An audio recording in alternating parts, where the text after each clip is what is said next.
तो नमस्कार। आज हम एक नोटिस आया है जो सीटेट का है। तो देखिए दोस्तों क्या है, केंद्रीय माध्यमिक शिक्षा बोर्ड 24 तारीख का ये नोटिस है दोस्तों। 24/10/2025 का एक नोटिस आया है जो सार्वजनिक नोटिस है दोस्तों। ठीक है, तो आपका सीटेट कब होगा देखिए उसके बारे में बताया गया। तो देखिए दोस्तों सार्वजनिक नोटिस है, केंद्रीय माध्यमिक शिक्षा बोर्ड दिनांक 8/2/2026 यानी फरवरी रविवार को केंद्रीय शिक्षक पात्रता परीक्षा सीटीईटी पेपर 1 और पेपर 2 का 21वां संस्करण आयोजित करेगा।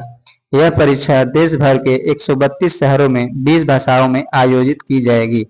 ठीक है दोस्त, परीक्षा पाठ्यक्रम, भाषा, पात्रता, मापदंड, परीक्षा शुल्क, परीक्षा सर्व महत्वपूर्ण तिथियों का विवरण, विस्तृत बुलेटिन शीघ्र ही सीटीईटी के आधिकारिक वेबसाइट पर डाउनलोड होगा, उपलब्ध होगा। ठीक है, और इच्छुक उम्मीदवार से अनुरोध है कि केवल उसी की वेबसाइट पर जाकर आप चेक करें, इधर उधर ना भटकें।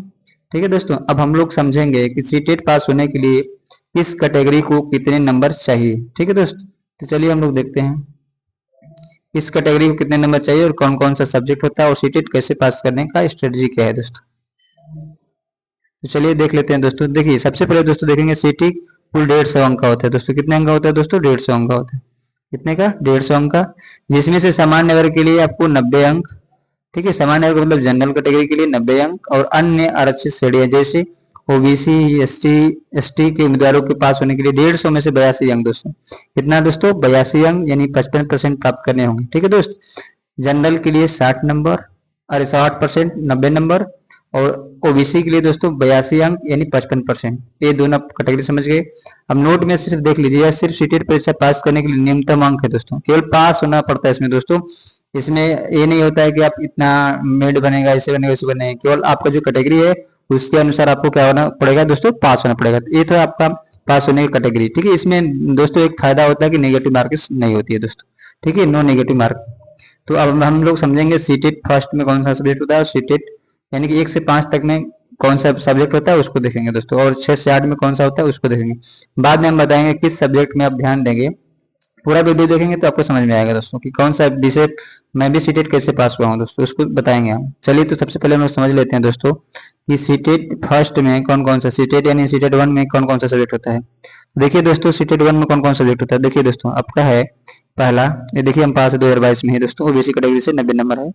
तो आपको हम दिखाएंगे दोस्तों, पहला आपका होता है सीडीपी यानी कि चाइल्ड डेवलपमेंट। क्या होता है दोस्तों? Child development. सीडीपी को क्या बोलते हैं दोस्तों? Child development and pedagogy. ये 30 नंबर का आता है दोस्तों। ठीक है, उसके बाद मैथमेटिक्स आता है, ये भी 30 नंबर का आता है दोस्तों। ईवीएस यानी इन्वायरमेंटल स्टीज, ये भी 30 नंबर का आता है दोस्तों। लैंग्वेज, ठीक है, हिंदी, ये भी 30 नंबर का आता है। और लैंग्वेज सेकेंड में हिंदी, संस्कृत है दोस्तों। तो यहाँ पे आप अंग्रेजी ले सकते हैं, इंग्लिश ले सकते हैं दोस्तों। टोटल मिलाकर 5 विषय हैं दोस्तों। 5 विषय का मतलब 150 पूर्णांक होता है। आपको 2.5 घंटा का समय मिलता है दोस्तों। ठीक है, तो इस तरह आप समझेंगे। अब सेकेंड वाला हम लोग समझ लेते हैं दोस्तों, सेकेंड वाला क्या है।